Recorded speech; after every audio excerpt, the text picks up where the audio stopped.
The universe was quiet, cold, empty. But then, something moved. Far beyond the edge of the Milky Way galaxy, a satellite blinked. It had been dead for 600 years. No power, no light, no signal. It floated in the dark, forgotten, until now. Single red light turned on. A weak, broken signal began to send. Over and over, it spoke in an old Earth language. Morse code. We are alive. They are coming. We failed. The signal traveled slowly across space, heading toward Earth.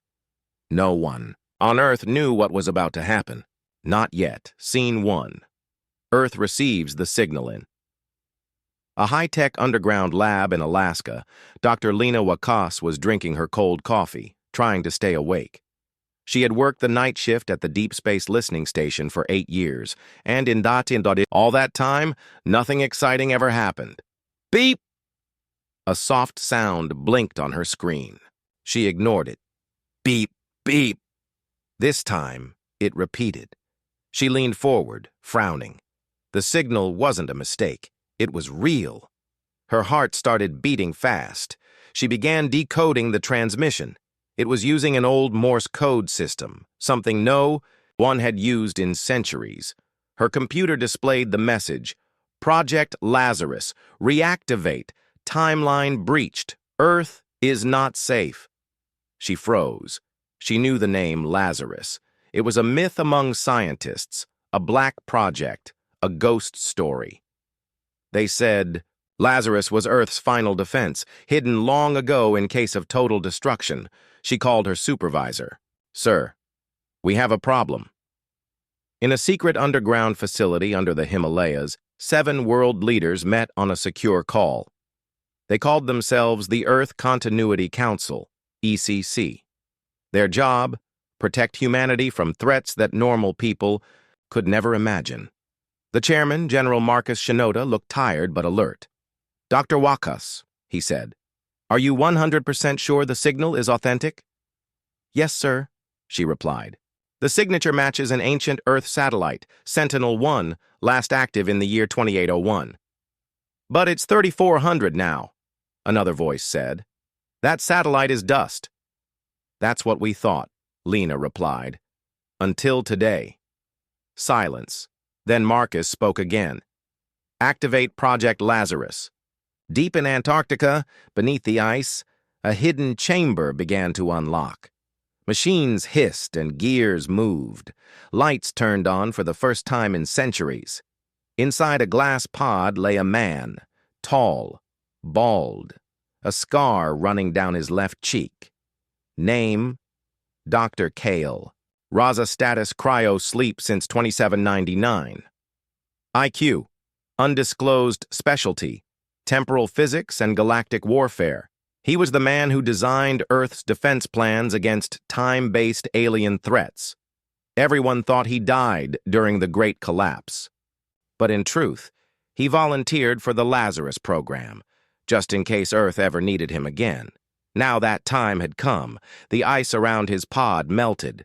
His eyes opened. He whispered, they broke the lock. Far across the galaxy, a meeting was happening between strange-looking creatures with silver skin and glowing blue eyes. They were not from this galaxy, not even from this timeline. They were the Yatar Dominion, beings who could move through time like humans move through rooms. They had once tried to erase Earth from history, but something had gone wrong. Earth had disappeared from their records, vanished. Now it was back.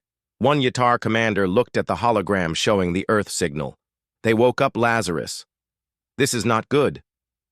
They should not exist anymore, another hissed. We erased their timeline. Then we do it again, said the leader. But this time, permanently. They prepared a ship. Dr. Kyle Raza sat in a chair inside the ECC headquarters. He was calm, but his eyes watched everything. Like a man seeing the world for the second time. General Shinoda entered. Kale, welcome back. Kyle smiled slightly. Still wearing that uniform, Marcus? You remember me? I remember everything, including the war we lost. The room went quiet. Kyle stood and walked to the main screen. That signal? It came from Sentinel-1. I placed it in orbit myself. It was our last backup. If it woke up, that means the Y-Tar are back. But we defeated them, Lena said. No, Cal replied, serious now. We delayed them.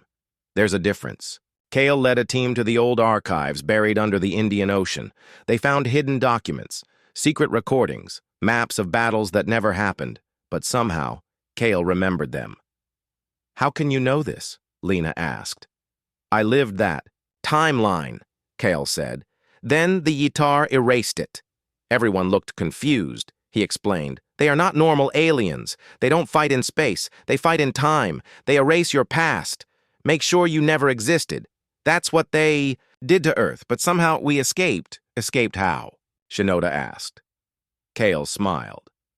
That's what I'm here to find out. Across Earth, strange things started to happen. An old man in Russia remembered fighting in a space war, but he was never a soldier. A child in Nigeria drew maps of planets. No one knew. A spaceship part was found buried under Tokyo with human writing, built in 2760. Memories, objects, and people from alternate timelines were leaking into the present. Cale called it temporal echo. It means the timeline is unstable, he warned. If we don't fix it, this version of Earth will collapse too. Lena discovered a second message hidden in the satellite signal. It was encoded in DNA. They decoded it and projected the message. It was a hologram. Cale himself from the past. If you're watching this, then I failed. The Y-Tar broke the timeline. But hope is not lost. Activate Lazarus. Trust no one. Prepare Earth. And remember, they don't fear our weapons. They fear our memory. Space was silent, but Earth wasn't. Every radio station, satellite network, and defense radar screamed the same alert. Unidentified object entering Earth orbit. No response, no heat, no movement. It wasn't just big, it was massive. Over 15 kilometers long. Black like space itself. It reflected no light, as if it didn't want to be seen. Earth's space forces prepared for battle. But the object didn't attack. It didn't even move. It just floated. Dead. Or pretending to be. Inside Earth's Orbital Defense Command, alarms were blaring. General Shinoda watched the slow-moving feed from Earth's outer telescope. Any life signs? None, replied the technician. It's like a ghost ship. Cale Raza entered the command center, calm and alert. It's not a ghost, he said. It's bait. Bait? Shinoda asked. Yes. The Y-Tar don't need to attack like us. They want us to open the door so they can walk through. Shinoda stared at the dark shape. We're sending a team, a small stealth shuttle. Eclipse 1 launched from Earth. Inside were 6 of the best. Captain Rehan Malik, Space Recon, Dr. Amara Trent, Alien Biology, Latir Jintao, Weapons Specialist Zara, X-Intelligence. Now Cale's hand-picked Operative 2 robotic units with time stabilizers. Their mission, board the ship, check for threats, and return alive. Cale gave them one warning before they left. Don't trust what you see inside. Time plays tricks in Y-Tar tech. The shuttle connected to a docking point on the alien ship. A loud hiss. The door opened. Darkness.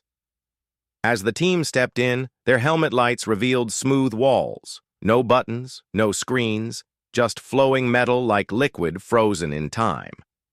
Dr. Amara. Touched one surface. It's warm. Then the hallway shifted, like the walls moved slightly. Zara cursed. We're inside a time-shift bubble. The group moved deeper, reaching a large chamber. Hundreds of alien pods hung from the ceiling. Empty. Suddenly, one pod dropped from above with a loud thud. Captain Rehan raised his weapon. The pod door opened. Inside was a body, but it wasn't Yatar. It was human. The man was barely alive, his body thin, covered in scars, but his eyes opened. "I know you," he said, looking at Zara.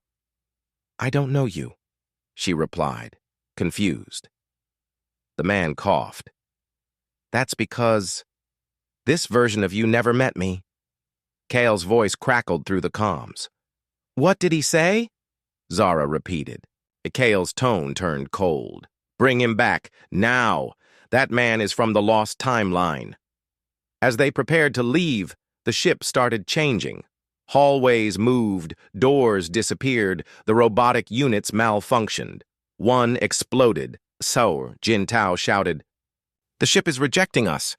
Captain Rihan led the team back through the shifting walls, dragging the weak human with them. They reached the shuttle just in time. Behind them, the alien ship began to fold in on itself, collapsing into a black sphere. They disconnected and raced back to Earth. The ship disappeared behind them.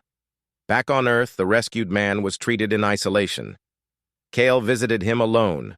The man, still weak, said his name was Colonel Virek. "I was part of the last human fleet," he said, "before the timeline broke." "You were erased," Kyle said quietly.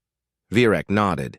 "But the Yatar kept us trapped in false time loops, as prisoners, for experiments."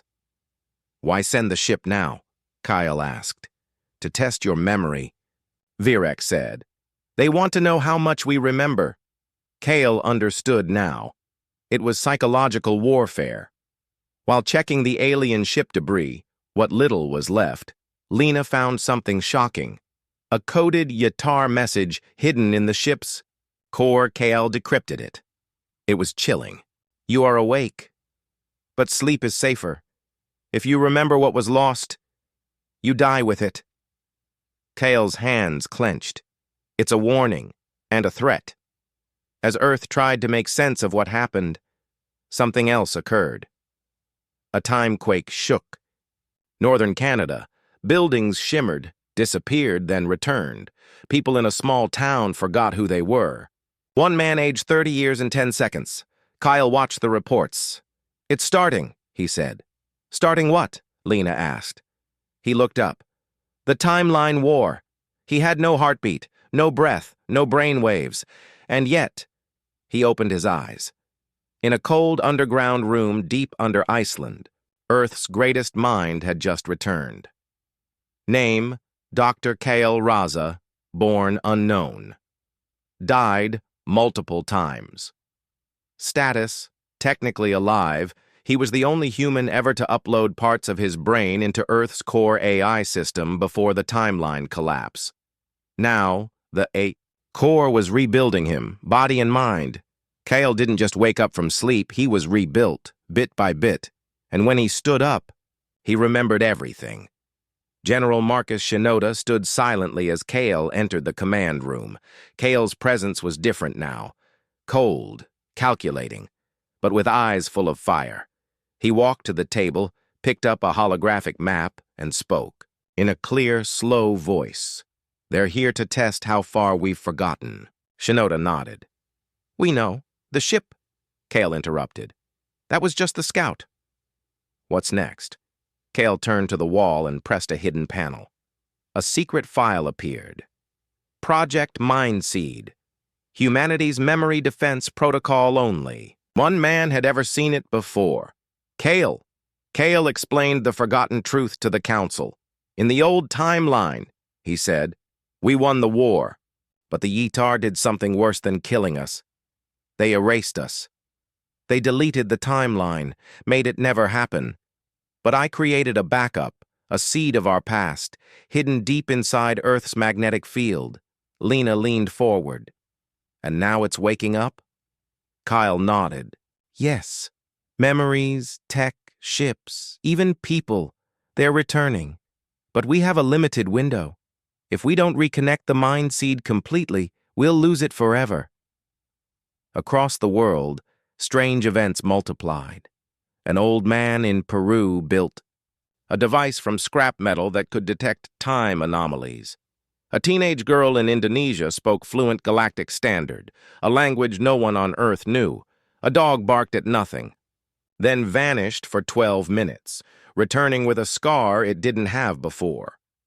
Kale called it temporal resurgence. The Earth, he said, is remembering who we were. Beneath Africa's oldest desert, hidden under the sand, was Vault Zero, the central AI core of the old Earth Defense Network. Kale led a mission with Lena, Zara, and Colonel Virek to reboot it. Inside, they found the Mind Core, a pulsating crystal shaped like a star, suspended in midair, protected by black energy fields. Kale placed his hand on the control pad. The crystal responded to his DNA. A deep voice echoed through the vault. Identity matched. Kale Raza. Defense protocol online. A burst of light filled the chamber, and Kyle collapsed. Kyle opened his eyes again, but this time, he wasn't in the vault. He was standing in the middle of a battlefield, flaming sky, crushed buildings, alien corpses. Humans with high-tech armor fought side by side with strange alien allies, and Kale was leading them. This wasn't a dream. This was a memory. Someone stepped beside him, a woman with silver eyes. "You're not supposed to be here, Kale." "I need to remember," he said. She looked sad. "Then you'll also remember the price." Kyle awoke in the real world, breathing heavily. His body shook. His mind burned. He looked at the team. "I remember everything." Colonel Virek asked, "What do we do now?" Kale looked at him. "We bring it all back. The fleet, the tech, the allies, the fire." "But the Yatar," Lena started. Kale cut in. "They fear one thing more than any weapon." He tapped his forehead. "Human memory. It's our most dangerous weapon. In Earth's upper orbit, space bent like water. A crack opened, and through it came the Time Executioner, a creature in black armor floating without jets. It scanned Earth. Not for weapons, not for ships. It scanned for Kale. Without warning, hundreds of time distortions appeared across the planet. Planes froze mid-air. Oceans reversed for 2 seconds. Cities glitched like a broken video. The Time Executioner wasn't attacking bodies. It was attacking time itself. Its mission: collapse the current Earth timeline. Permanently. Sergeant Ayan Malik woke up in the middle of the night, sweating and shaking. He didn't know why, but his mind was full of fire. Cities falling, stars dying, alien ships burning in the sky. He had never seen war. He had never even left Earth. And yet, in his dream, he had been a commander, a leader, a soldier in a war that had never happened.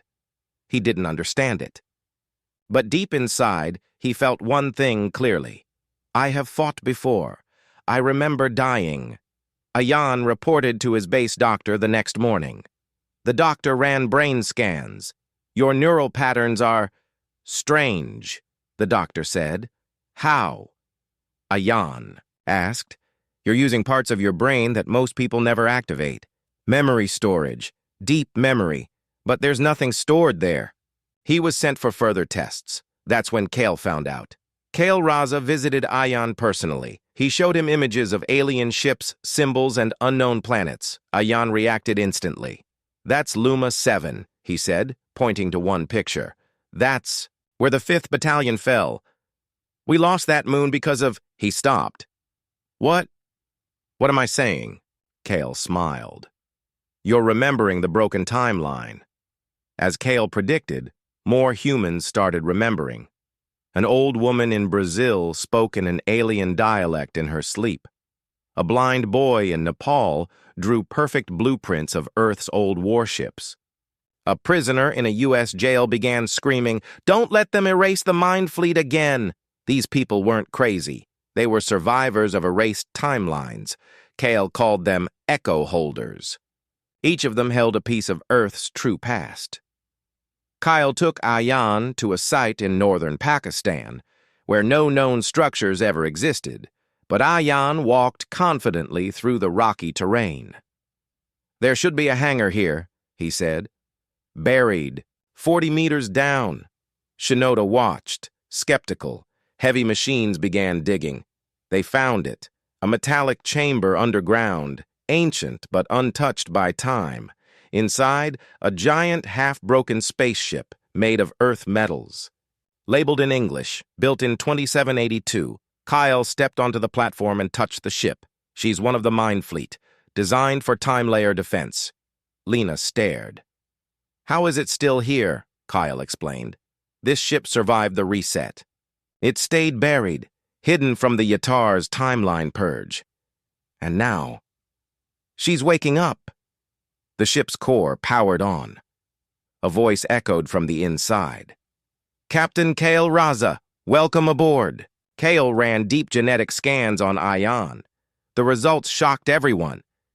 "His DNA shows signs of recursive aging," Kale said. "What does that mean?" Zara asked. "It means he's lived before, died, and lived again. He's been reborn through multiple timeline resets. That's why he remembers." Lena looked at Ayan. "He's a natural echo holder." Kyle nodded. "No, he's more.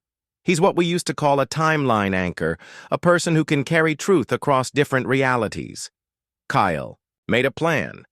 Use the buried Mind Fleet ship as a test bed. Reactivate Earth's timeline defense systems. Train Ayan and other echo holders to unlock their hidden memories. But time was running out. The time executioner was already shifting reality near the equator. Entire villages blinked out for hours and came back twisted. Kyle watched satellite. Feeds concerned. "If we don't push back now," he said, "we'll lose our chance forever." With the ship partially activated, Kyle initiated a timeline scan. A bright blue pulse shot out across the planet. For a moment, the sky cracked, and people everywhere saw flashes of other versions of Earth. One where cities floated in, the air. Another where humans had alien allies on Earth. One where the moon had a giant defense cannon. Ayan fell to his knees. "I saw everything," he said. "We were strong. We were winning." Kale nodded. "Then let's remember how." Far, away from Earth, across the spiral arms of the galaxy, in a dark space station hidden between dimensions. The Wetar High Council met in silence.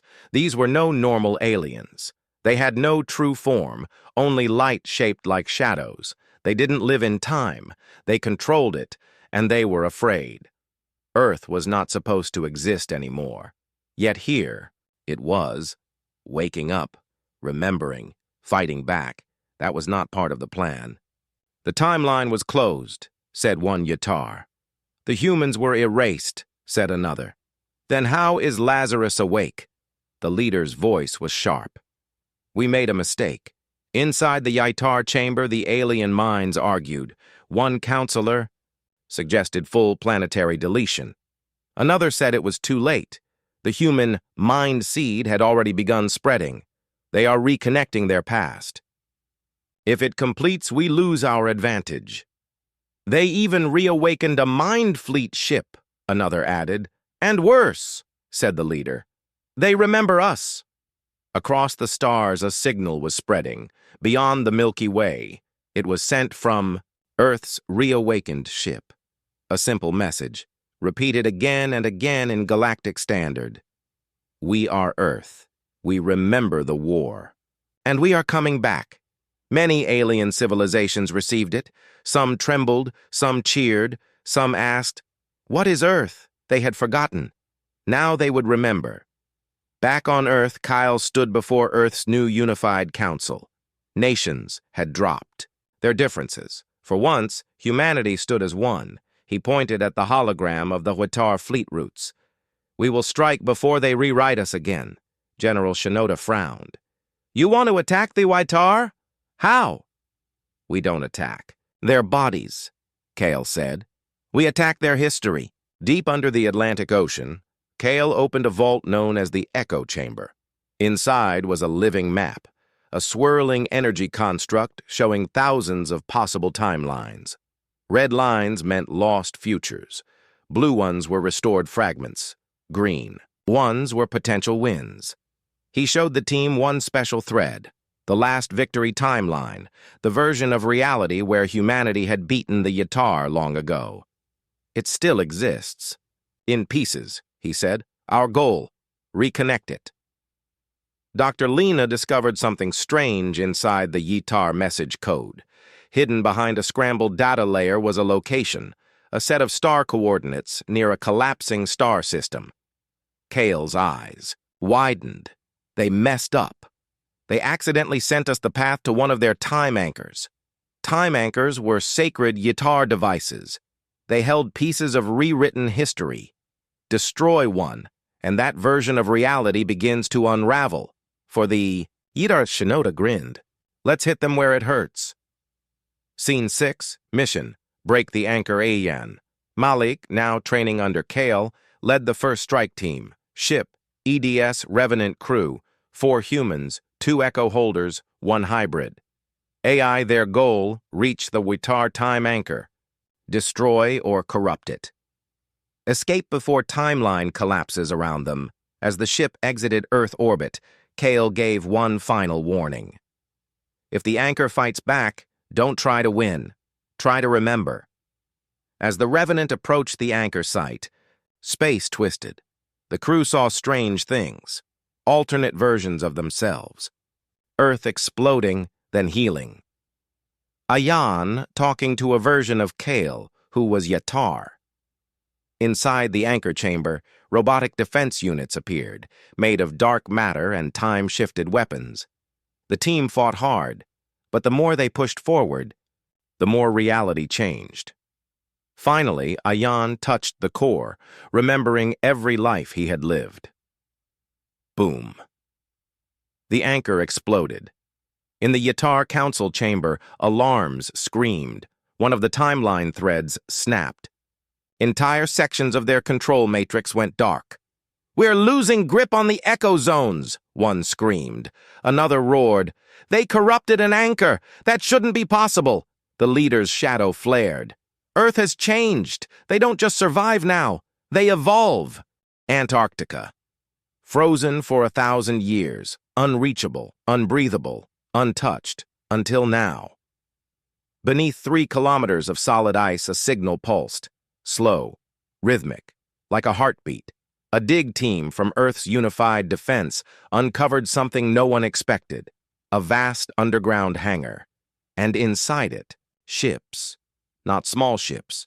Warships, ancient, massive, dead silent. Each one bore a symbol lost in time. The Mind Fleet emblem. Dr. Lena Wakas stood on a platform, staring down at what they had uncovered. There were at least 12 ships, each over 1 kilometer long, designed like blades. Old human tech, but far more advanced than anything Earth had today. "These ships were never in our history books," she whispered. General Shinoda stood beside her, speechless. "They weren't in our current timeline," Kale Raza said as he approached, "but they existed in the old one." He placed his hand on a metal panel. Click, lights blinked on. One by one, the ships came alive. A robotic voice echoed across the chamber. "Fleet AI core active. Command authorization. Kyle Raza. Recognized. Welcome back, Commander." Everyone froze. "Did that just remember you?" Lena asked. Kyle nodded. "These ships were designed to survive timeline resets, hidden under magnetic locks, buried beneath Earth's poles. They waited for the mind seed to wake up." Kale toured the fleet with Ayan, Malik, and Zara. Each ship was unique. EDS Oblivion, stealth battleship EDS Genesis, bioship with living armor EDS Breaker, siege class with time disruptor cannons, EDS Soulburn, Solar Core. Supercarrier each had been commanded by Earth's best during the original war, before the timeline was erased. Ayan touched the side of Breaker. "I feel like I've been here before." Kale looked at him. That's because you have. Earth's military began rapid recruitment and training, but it wasn't normal training. It was memory unlocking. Inside special chambers called memory pods, selected recruits were exposed to mind seed pulses. Some screamed. Some passed out. Some started speaking in alien languages. But a few stood up and said, "I remember everything." They were the new Echo commanders, humans with access to knowledge from past lives. Ayan was one of the strongest. He remembered entire fleet formations, tactics against Yatar phasing, and even hand codes for alien allies. As Earth activated more ships, the Yatar responded. Time began shifting again. A whole town in Canada reversed into the 1600s for 6 minutes. A nuclear facility in China vanished, then reappeared in the Sahara Desert. The moon glitched, showing strange towers on its surface for 30 seconds. Kale knew what this meant. They're trying to destabilize the timeline again. If they can't win by force, they'll erase logic. One night, Earth's orbital sensors detected movement. The time executioner, the Yatar's hunter, was back. And this time, it didn't come alone. A shadow fleet of phase-shifted ships approached Earth. Not solid, not real, but dangerous. Kale ordered 3 Mind Fleet ships to intercept. Oblivion Soulburn Breaker Ayan piloted Breaker, leading his first real battle in this life. The battle was brutal. The Yatar ships blinked in and out of time, attacking from multiple angles, past, present, and future.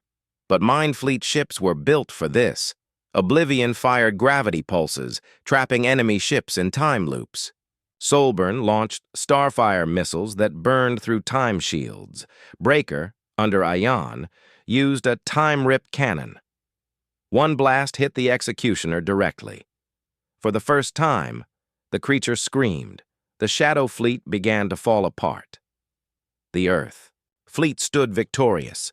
As the dust cleared, Kale received a new message. It was not from Earth. It was from deep space, an ancient human code forgotten by modern Earth. He decoded it. "This is the vanguard of Sul. We saw your signal. You are not alone. Earth's old allies are coming." Kyle smiled. Now the Yatar have a real problem. For centuries, Earth was forgotten. To the galaxy, humanity was a myth, a whisper, a warning, the species that fought time and lost. But now, across the stars, something was changing. Old sensors began to ping. Ancient data locked away in alien vaults began to unlock. Holograms flickered to life, showing the symbol Earth once carried with pride. The Mind Fleet crest, the galaxy, was remembering, and the universe was holding its breath. On the planet Tharakon, an alien librarian in a temple of knowledge received a transmission, a message bouncing through ancient channels no one had used in thousands of years. "We are Earth. We remember the war. We remember our allies. And we remember you." The librarian dropped the crystal in shock. That language, it's human. He had learned it long ago, when his people once stood beside Earth, before time was broken. Across the galaxy in hidden systems, survivors of the old alliance met in secret.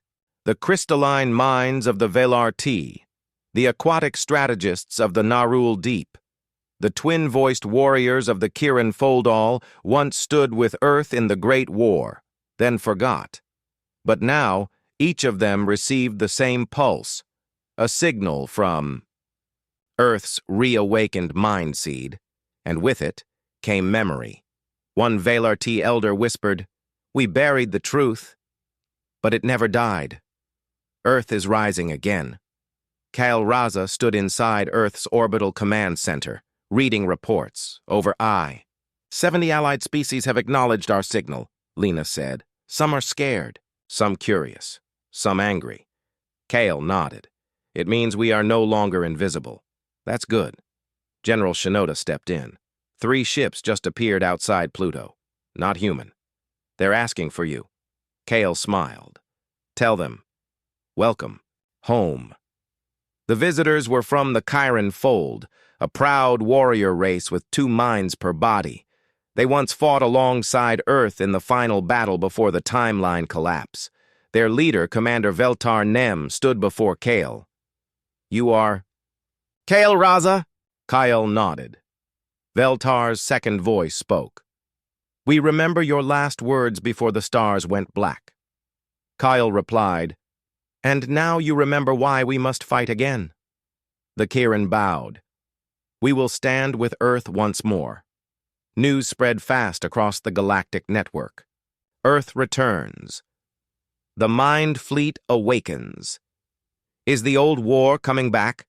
Some worlds cheered, some panicked, some prepared weapons, but the truth was clear. Humanity had not been erased. It had only been sleeping, and now the galaxy remembered Earth not as a victim, but as a warrior world. In the Yitar Council's shadow chamber, alarms rang louder than ever before, human signals spreading across 11 sectors. Valar T sending aid, Narul ships moving. They've restored 19% of the original memory grid, the Yitar high voice hissed. This is not possible. They were erased. A silent pause. Then one spoke. We forgot something. Very human. What? They don't fight with time. They fight with belief. On Earth, leaders of newly returned alien species landed at the United Command Dome. Kale led a grand ceremony. One by one, banners of old alliances were raised again. Ayan Malik stood beside Zara, stunned. They came back. Zara nodded. Because they never truly left. We all just forgot. The crowd of humans and aliens stood as Kyle lifted Earth's ancient flag. We are the memory that cannot be deleted. We are the future that survived the past. And we are not alone. With new allies, Earth began to build faster, space docks orbiting Jupiter, war factories on Mars, alliance beacons on distant moons. Together, the United Forces rebuilt the Starpack Defense Network, the old anti-Yitar shield grid. Kale activated a new protocol, Operation Backtrace. Goal, send Earth ships into time corridors, track Yitar origin points, and strike at their timeline source. Kale Raza had many secrets, but one was darker than the rest. Even his closest allies didn't know it. Even Earth's unified command had no idea. Hidden deep beneath Earth's crust, in a vault untouched by time and war, slept a weapon, not a bomb, not a fleet. Something far more dangerous, something alive, and it only obeyed him. Zara had been dreaming. Flashes of darkness, a silver chamber, a voice whispering in a dead language. We remember the failure. We wait for his voice. Again, she woke up in sweat. Kale was standing at the window watching the night sky. Was it just a dream? She asked. He didn't answer, because he knew exactly what she had seen. Kale called a secret meeting. Only 3 were invited. General Shinoda, Dr. Lena Wakas, Ayan Malik. He took them in a dropship, no markings, towards the Himalayas. What? Is this place? Ayan asked.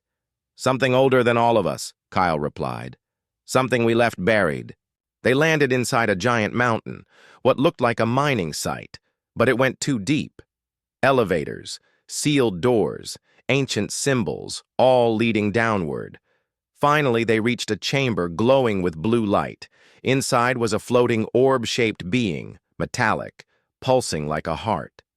Lena gasped. Is that AI? Kale nodded. It's the last Sentinel, Kale explained. It was built at the end of the original war. It held every strategy, every fleet command, every timeline backup. But it was too powerful. So the Mind Fleet locked it away. If the Sentinel wakes up fully, it can overwrite time itself, Kale warned. Shinoda looked serious. Then why now? Because we're out of time, Kale replied. Kale stepped forward. The Sentinel reacted, floating higher. brighter, forming a human-like hologram. "Commander Kyle Raza, final authorization required." Kyle pressed his palm to a scanner. "Confirmed. Initiating phase wake." The mountain shook. Outside, satellites picked up a strange pulse, reaching far into deep space. The Yitar felt it too. In the Yitar void realm, alarms exploded.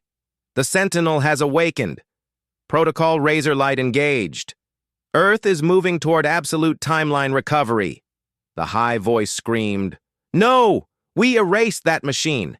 It cannot—" "Return," another Yitar whispered. "If Earth controls the Sentinel, they control the future. With Sentinel's help, old blueprints for forgotten ships were restored, dead timelines were scanned, lost soldiers re-identified. A secret ship, hidden in a time pocket, was brought back. The EDS Paradox, a battleship capable of skipping. Across time like a stone on water, a Yane, now fully reawakened, volunteered to command it. "I don't just remember now," he said. "I understand. Sentinel projected a simulation, millions of light years across. It showed a terrifying truth. The Yitar were not just fighting Earth. They were preparing a full collapse, a weapon that would erase the galaxy's entire history and rebuild it under their control."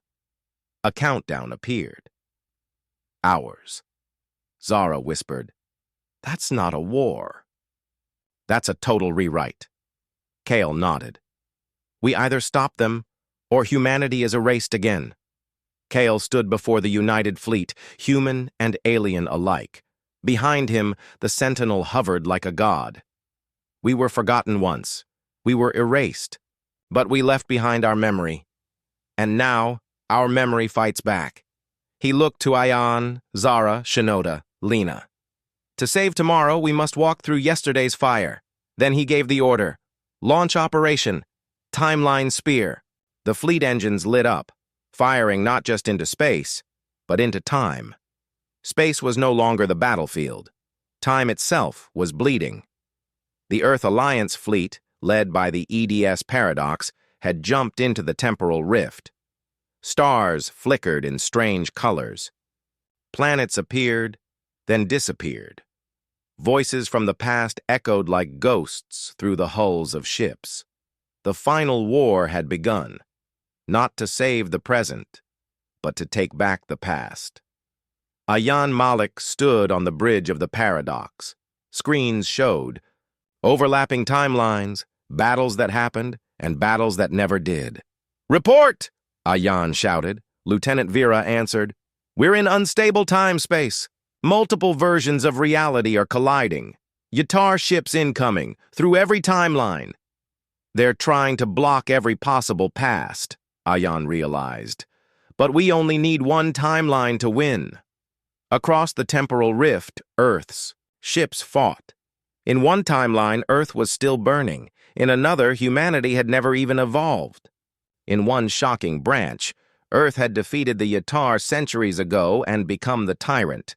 The fleet had to dodge, adapt, and survive. Zara, piloting a time-skipping fighter, sent voice comms.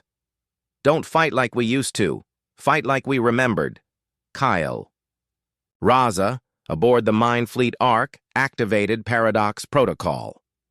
With Sentinel's help, Earth's AI could predict Yitar ship movements before they happened, move units between timelines during battle, reinforce lost versions of Earth with memories from winning ones. It was chaotic, beautiful, and terrifying. General Shinoda whispered, "We're rewriting the war as we fight it." Suddenly, the center of the temporal rift darkened. A shape emerged, colossal, twisted, alive. The Chrono Maw, Yitar's ultimate weapon. It fed on time. Every second it existed, a real second from the galaxy vanished. Planets disappeared. Histories were erased. Sentinel sent a warning to Kale. If the Maw is not destroyed, there will be no future left to save. Sentinel revealed the Maw had a weak spot, a temporal core hidden at the origin point of Yitar's timeline. To destroy it, Someone had to go back, farther than anyone had ever gone. Ayan volunteered.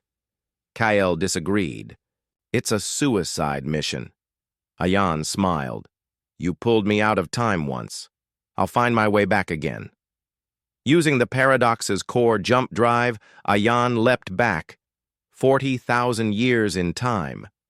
There, he saw the birth of the Yatar race, not machines, not monsters. They were once organic, beautiful, curious, but fear of death had pushed them to rewrite themselves until nothing was left but logic and control. In their heart was the temporal core. Still forming, Ayan planted the memory bomb and whispered, "Your fear erased us. Now, let memory erase you." Back in the present time fold, the chronomaw screamed. Time around it cracked. Light bent. Stars reappeared. Planets reformed. All across the battlefield, Yatar ships went dark, frozen in their last seconds. Kyle watched as the rift itself began to close. Zara flew beside him and smiled.